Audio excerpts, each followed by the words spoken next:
Donc aujourd'hui, on va travailler sur l'évangile de Matthieu, chapitre 19, du verset 1 à 12.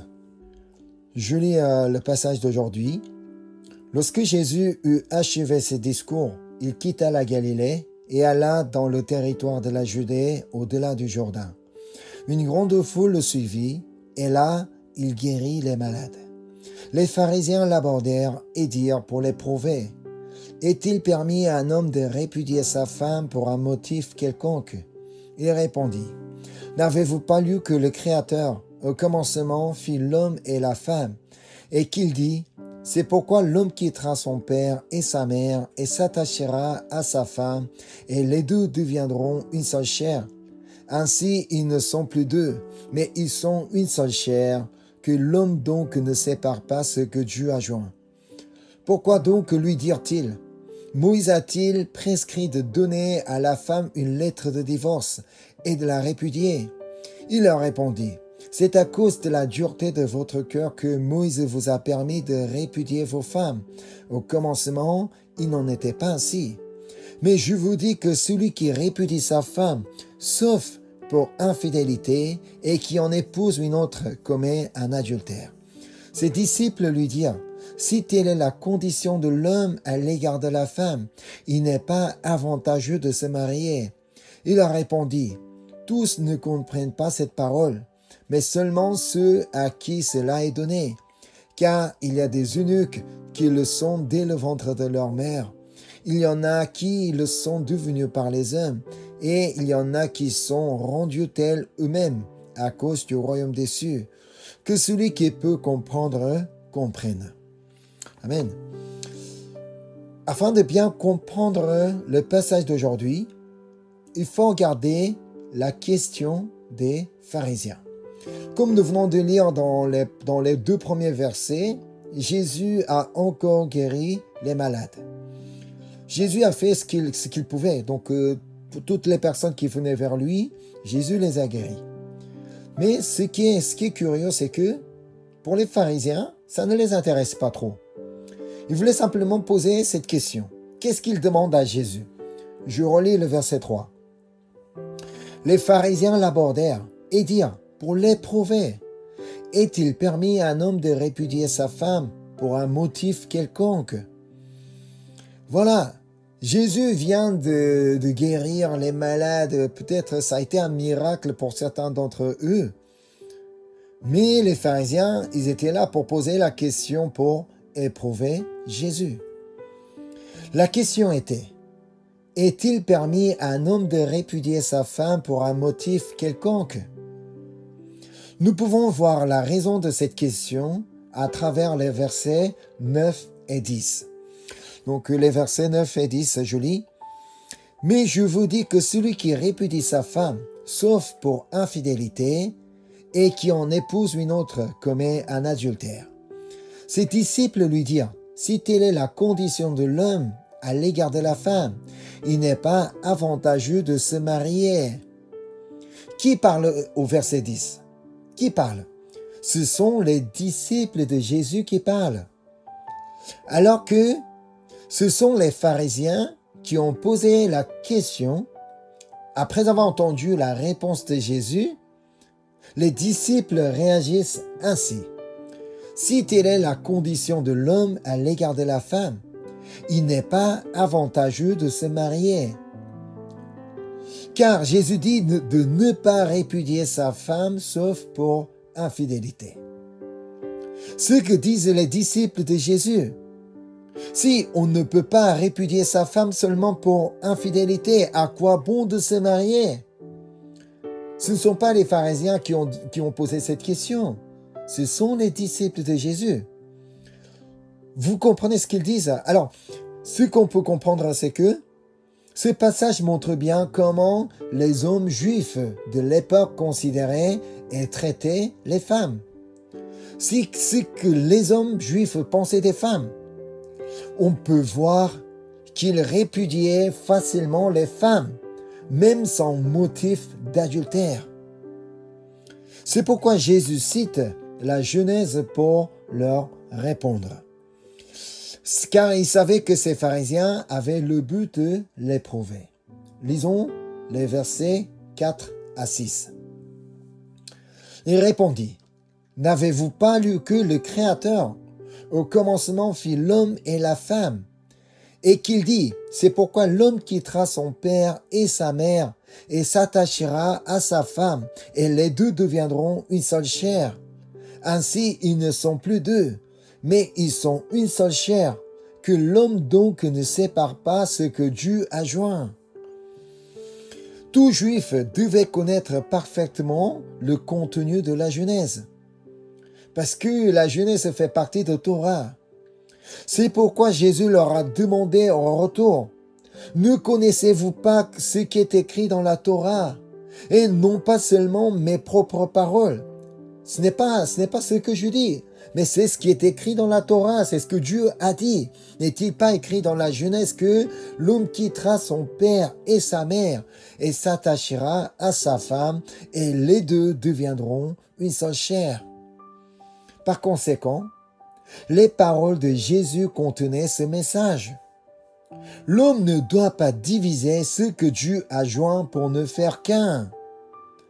Vous ne devez pas décider vous-même de séparer. Jésus a été clair sur ce point. L'homme ne doit pas répudier sa femme pour un motif quelconque, parce qu'ils sont une seule chair. Ils sont devenus une seule personne. Alors, les pharisiens l'interrogent à leur tour en s'appuyant sur ce qui est écrit dans la loi. Le verset 7. Pourquoi donc, lui dirent-ils, Moïse a-t-il prescrit de donner à la femme une lettre de divorce et de la répudier? Cette question était fondée sur le Deutéronome 24, verset 1. On va aller voir le livre de Deutéronome, chapitre 24, verset 1. Lorsqu'un homme aura pris et épousé une femme qui viendrait à ne pas trouver grâce à ses yeux parce qu'il a découvert en elle quelque chose de honteux, il écrira pour elle une lettre de divorce et, après la lui avoir remis en main, il la renverra de sa maison. Oui, comme les pharisiens viennent de souligner, Moïse a prescrit de donner à la femme une lettre de divorce et de la répudier dans le cas où on a découvert en elle quelque chose de honteux. En fait, la signification de quelque chose de honteux fait l'objet de vifs débats théologiques. Car ce mot hébreu traduit comme honteux est erva. Donc à la base, le mot signifie nudité. Dans l'Ancien Testament, il est le plus souvent utilisé de manière pudique pour désigner les parties génitales ou l'intimité sexuelle. On va aller voir un exemple dans Lévitique. On va aller voir Lévitique chapitre 18, versets 6 et 7. « Nul de vous ne s'approchera de sa parente pour découvrir sa nudité. Je suis l'Éternel. Tu ne découvriras point la nudité de ton père, ni la nudité de ta mère. C'est ta mère. Tu ne découvriras point sa nudité. » Et les versets suivants parlent encore sur la nudité. Mais l'interprétation de ce mot était une question importante pour comprendre la parole de Deutéronome 24. Comment comprendre quelque chose de honteux? Il existait 12 interprétations à l'époque. Pour l'école de Shammai, une école plutôt conservatrice, il se concentrait sur le mot erva, qui parle de nudité ou d'impudicité. Alors pour eux, cela signifiait exclusivement une conduite sexuelle ou un adultère. Dans le cas où on commet un adultère, on va dire que c'est quelque chose de honteux. Et pour l'école Hillel, il se concentrait sur le mot dabar, qui est traduit comme quelque chose. Il ne se concentrait pas sur le mot honteux, mais il se concentrait plutôt sur quelque chose. Pour eux, cela signifiait n'importe quelle cause déplaisante pour le mari, Même si la femme avait simplement brûlé le dîner, elle n'a pas travaillé correctement. Alors, moi, je la répudie. C'est ça. C'était ça un peu leur idée, leur théologie.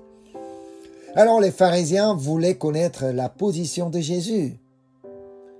S'il était du côté de l'école Shammai ou de Hillel. Mais toi, tu es de quel côté? Connaissant leur intention, Jésus déplace le débat. Retournons au passage d'aujourd'hui, le verset 8. Il leur répondit, « C'est à cause de la dureté de votre cœur que Moïse vous a permis de répudier vos femmes. Au commencement, il n'en était pas ainsi. » Jésus explique la raison pour laquelle Moïse a permis de répudier leurs femmes. Plus exactement, la raison pour laquelle Dieu a donné cette loi. C'est à cause de la dureté de votre cœur. Au commencement, il n'en était pas ainsi. Étant donné que l'homme est devenu une seule chair avec sa femme, personne ne cherchait à répudier sa femme. Mais au fil du temps, comme vous avez endurci votre cœur que Dieu vous a donné, Dieu a dû donner cette loi pour vous. Si vous voulez vraiment répudier votre femme, cela n'est possible qu'à une seule condition. C'est ce que Jésus dit à la suite au verset 9. Mais je vous dis que celui qui répudie sa femme, sauf pour infidélité, et qui en épouse une autre commet un adultère. Cette loi n'était pas donnée pour les femmes infidèles. Cette loi n'était pas destinée aux femmes infidèles, mais plutôt pour les hommes qui voulaient répudier leur femme pour épouser une autre, qui avaient l'idée de répudier sa femme. Rappelez-vous pourquoi Dieu a décidé de juger le monde par le déluge d'eau à l'époque de Noé. Allons voir Genèse chapitre 6, verset 5. L'Éternel vit que la méchanceté des hommes était grande sur la terre et que toutes les pensées de leur cœur se portaient chaque jour uniquement vers le mal. C'est la raison pour laquelle Dieu a décidé de juger le monde. Quelle était donc leur méchanceté? Quelle était la méchanceté des hommes qu'on parle ici? Ce sont les versets 1 et 2 nous le disent. Donc Genèse 6, versets 1 et 2. Lorsque les hommes eurent commencé à se multiplier sur la face de la terre, et que des filles leur furent nées, les fils de Dieu virent que les filles des hommes étaient belles, et ils en prirent pour femmes parmi toutes celles qu'ils choisirent. Je ne sais pas si vous avez remarqué en lisant le verset 2, on dit les fils de Dieu et les filles des hommes. Il y a une différence entre les fils et les filles. Les fils sont les fils de Dieu. Les filles, ce sont les filles des hommes. C'est l'une des raisons pour laquelle on dit que la méchanceté des hommes était grande sur la terre. Car les hommes se considéraient comme les fils de Dieu, mais les femmes comme les filles des hommes. C'est pourquoi les hommes ont fait tout ce qu'ils voulaient avec les femmes, parce que nous sommes les fils de Dieu, car ils se croyaient supérieurs aux femmes. Mais vous n'êtes que des filles des hommes, mais nous sommes les fils de Dieu. Que dit le verset 2?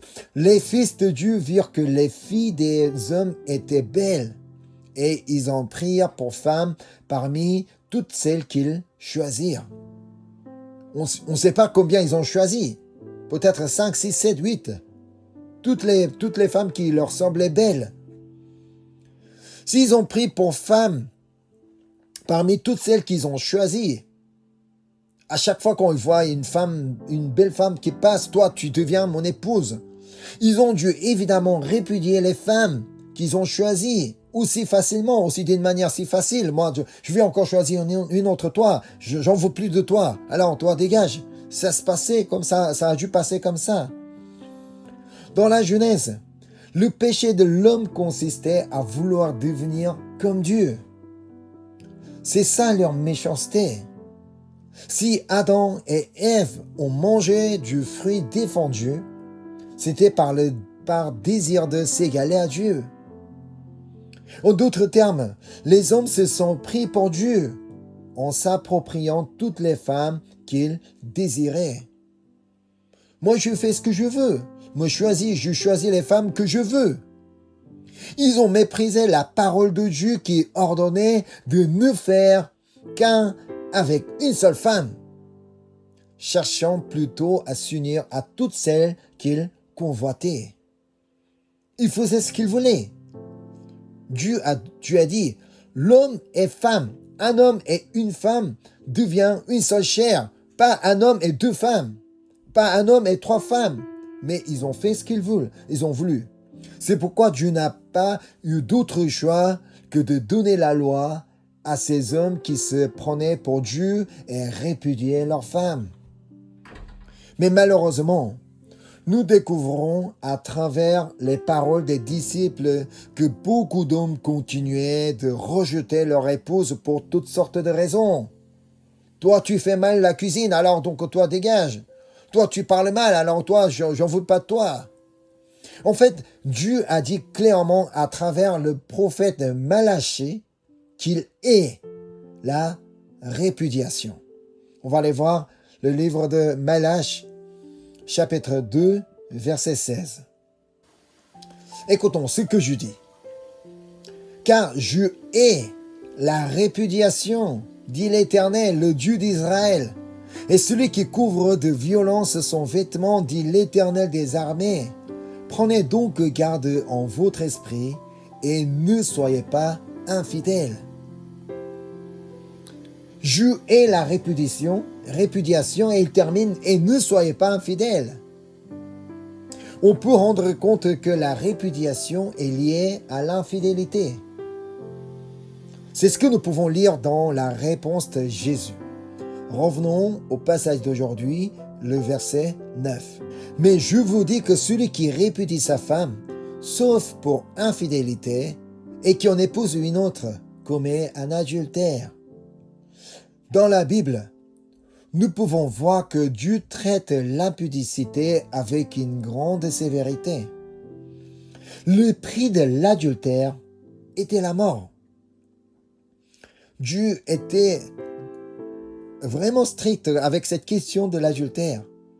C'est ce que nous pouvons lire dans Lévitique chapitre 20, verset 10. Si un homme commet un adultère avec une femme mariée, s'il commet un adultère avec la femme de son prochain, l'homme et la femme adultères seront punis de mort. Pas d'indulgence, ils seront punis de mort. Comme l'adultère était un péché si grave qu'il était passible de la peine de mort, le divorce était alors autorisé, uniquement dans le cas d'infidélité. Alors que les pharisiens brandissaient l'acte de divorce de Deutéronome 24, verset 1, pour revendiquer le droit de répudier facilement leurs femmes, Jésus leur a rappelé la gravité du péché qui en était à l'origine. En d'autres termes, l'autorisation de divorce ne signifiait pas qu'on pouvait rejeter n'importe qui, mais elle était une issue légale minimale accordée face à une situation de péché grave qui, autrement, ne pouvait se terminer que par la mort. C'est uniquement dans le cas de l'adultère, dans le cas d'infidélité, parce que ces personnes ont commis un péché très grave. Ce message s'adressait particulièrement aux hommes qui avaient l'intention de répudier facilement leur épouse. Il leur disait en substance, « Sachez que si vous renvoyez votre femme alors qu'elle n'a pas été infidèle et que vous en épousiez une autre, vous commettez, vous aussi, un adultère. » Ne pensez pas que prendre une nouvelle épouse et ça se passe comme ça, non. Si vous, après avoir répudié votre femme alors qu'elle n'a pas été infidèle, si vous prenez une autre épouse, là, toi, tu commets un adultère. Ici, on peut comprendre que les messages de Jésus du chapitre précédent rejoignent l'enseignement d'aujourd'hui. Allons voir chapitre 18, verset 6. « Mais si quelqu'un scandalisait un de ces petits qui croient en moi, il vaudrait mieux pour lui qu'on suspendît à son cou une mule de moulin et qu'on le jetât au fond de la mer. » En répudiant leur épouse pour des motifs insignifiants, ces maris ne les scandalisaient-ils pas? Ils devaient sans doute scandaliser leur épouse parce qu'ils ont répudié leur femme pour des motifs incompréhensibles. Personnellement, en préparant cette étude biblique aujourd'hui, j'ai été habité par la pensée de la femme samaritaine. Au cours de sa conversation avec cette femme, Jésus lui dit d'aller appeler son mari. On va aller voir la scène dans l'évangile de Jean. On va aller voir l'évangile de Jean, chapitre 4, du verset 16 à 18. « Va, lui dit Jésus, appelle ton mari et viens ici. » La femme répondit, « Je n'ai point de mari. » Jésus lui dit, « Tu as eu raison de dire, je n'ai point de mari, car tu as eu 5 maris, et celle que tu as maintenant n'est pas ton mari. En cela tu as dit vrai. » Peut-être certains, en lisant l'histoire de cette femme, n'ont pensé qu'à son immoralité. Mais comment est-ce possible qu'elle puisse se marier avec autant d'hommes comme ça, avec autant de maris? Mais qu'est-ce qu'elle avait dans sa tête? Nous, on aurait pu penser ça. Pourtant, si l'on considère le contexte d'aujourd'hui et que l'on réalise qu'elle a été rejetée 5 fois par ses maris, nous ne pouvons plus la juger à la légère. Si on dit qu'elle avait 5 maris, ça veut dire qu'elle a été répudiée 5 fois. Il nous est impossible de mesurer la profondeur de la blessure d'une femme qui a subi l'abandon à 5 reprises. À l'époque, une femme veuve, une femme qui n'a pas de mari, n'avait pas le moyen de survivre parce qu'elle ne pouvait pas travailler, elle ne pouvait pas gagner de l'argent.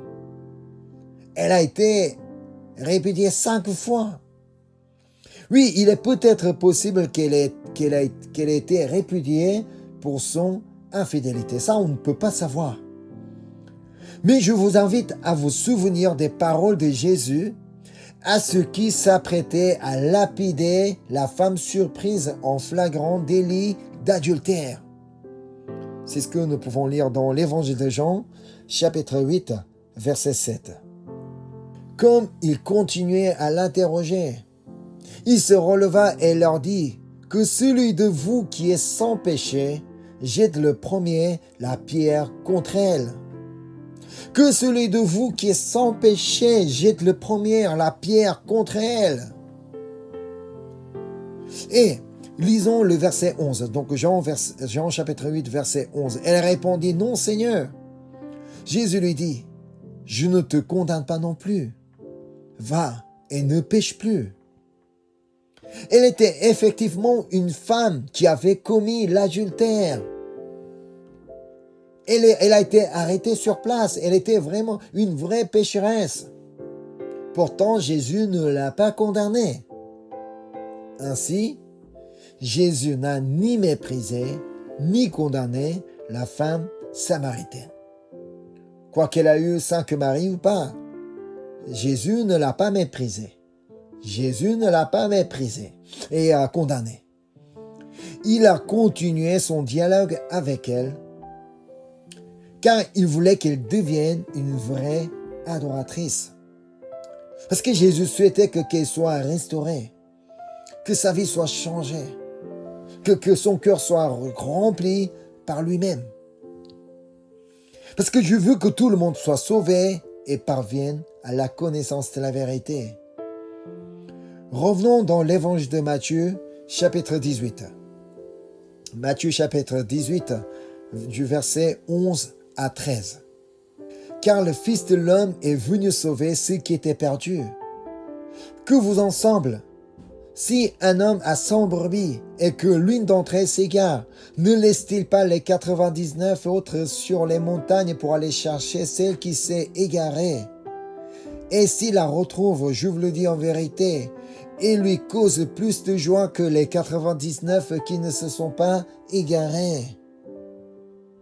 Jésus voulait que ces hommes qui répudiaient leurs femmes comprennent le cœur de Dieu. Dieu qui ne veut pas perdre une seule de ses brebis, ne désirait voir aucune de ses femmes être abandonnée. Il ne voulait pas voir ces hommes, ces femmes répudiées. Il souhaitait que les maris saisissent cette compassion qui habitait le cœur de Jésus. La dernière fois, nous avons appris que le cœur du Seigneur désire le pardon, même si l'épouse a réellement commis l'adultère. Lisons les versets 21 et 22. Matthieu 18, versets 21 et 22. Alors Pierre s'approcha de lui et dit, « Seigneur, combien de fois pardonnerai-je à mon frère lorsqu'il péchera contre moi? Sera-ce jusqu'à 7 fois? » Jésus lui dit, « Je ne te dis pas jusqu'à 7 fois, mais jusqu'à 70 fois 7 fois. » Là, on pourrait changer la question de Pierre. « Seigneur, combien de fois pardonnerai-je à mon épouse, à mon mari, à ma femme, lorsqu'il péchera contre moi, lorsqu'elle péchera contre moi? » Jésus lui dit, « Je ne te dis pas jusqu'à 7 fois, mais jusqu'à 70 fois 7 fois. » Bien sûr, si un conjoint ou une conjointe a commis l'adultère, le sentiment de trahison et la colère doivent être immenses. On ne peut pas imaginer la colère que cette personne pourrait sentir. Nous ne pourrons jamais comprendre facilement les sentiments de celui qui a réellement vécu une telle situation. Mais aujourd'hui, on a beaucoup de personnes qui vivent telle situation. Cependant, le Seigneur nous dit que son cœur est que nous pardonnions à notre conjoint jusqu'à 490 fois.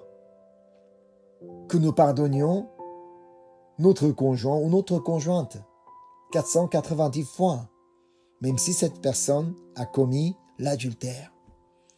Comme Jésus n'a pas condamné. Alors que comme Jésus n'a pas condamné la femme qui a été arrêtée au moment de l'adultère. Comme si Jésus n'a pas condamné la femme samaritaine qui avait 5 maris. Pour autant, nous ne pouvons pas juger ceux qui ont réellement divorcé. C'est vrai, donc aujourd'hui, même autour de nous, il n'est pas difficile de trouver des personnes divorcées. Car nous ne pouvons pas savoir l'immensité de leur souffrance, ainsi que les efforts qu'ils ont déployés pour tenter de pardonner.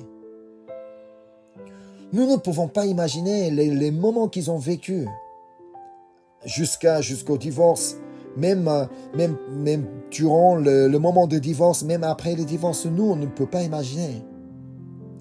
Face à un tel message, nous devrions simplement nous demander, serais-je capable, moi, de pardonner dans une telle situation?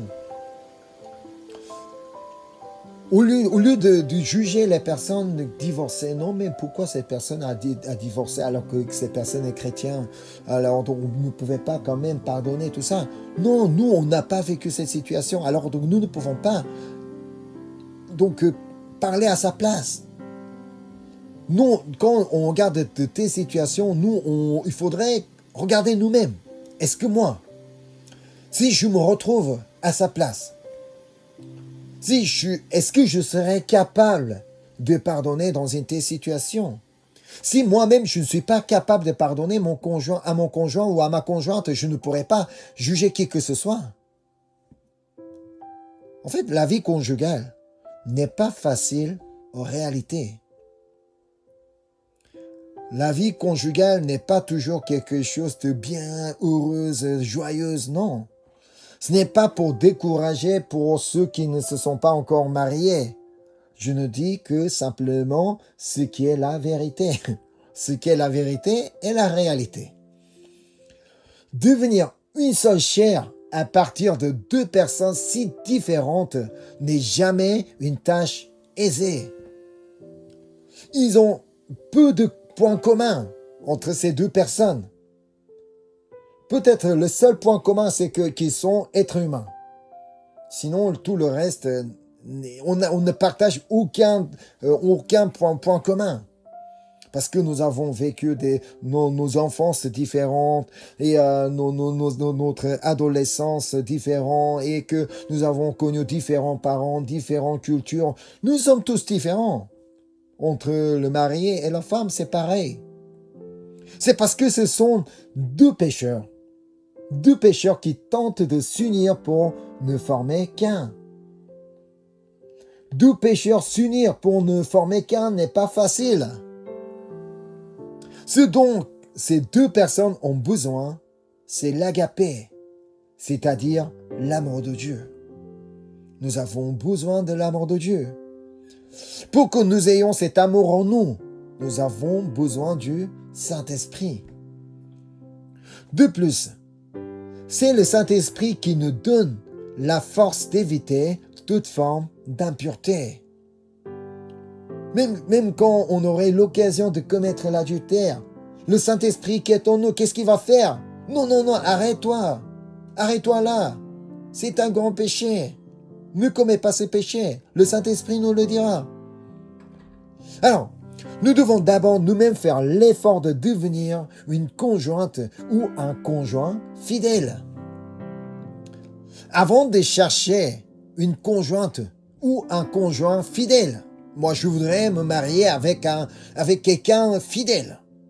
Non, nous devons d'abord devenir nous-mêmes une conjointe ou un conjoint fidèle. Avant d'aller chercher quelqu'un fidèle, il faut que je sois d'abord quelqu'un fidèle. Pour y parvenir, nous devons marcher selon l'Esprit de Dieu. Voyons à travers l'Épître aux Galates pourquoi il est si important de marcher selon l'Esprit. On va aller voir l'Épître aux Galates chapitre 5 du verset 16 à 21. Je dis donc, marchez selon l'Esprit et vous n'accomplirez pas les désirs de la chair. Car la chair a des désirs contraires à ceux de l'Esprit et l'Esprit en a de contraire à ceux de la chair. Ils sont opposés entre eux afin que vous ne fassiez point ce que vous voudriez. Si vous êtes conduits par l'Esprit, vous n'êtes point sous la loi. Or, les œuvres de la chair sont manifestes.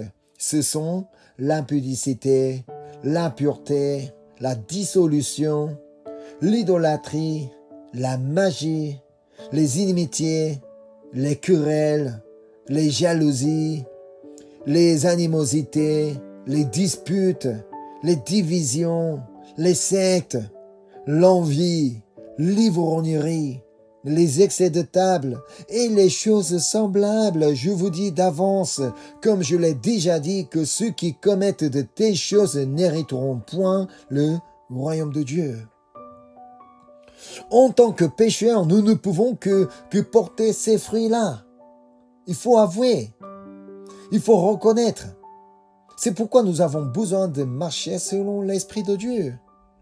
Parce que nous-mêmes, si nous continuons à marcher comme ça, on va finalement apporter du fruit de l'impudicité, de l'impureté, dissolution, tout ça. On va mal finir avec son conjoint ou sa conjointe. En particulier pour ceux qui envisagent de se marier.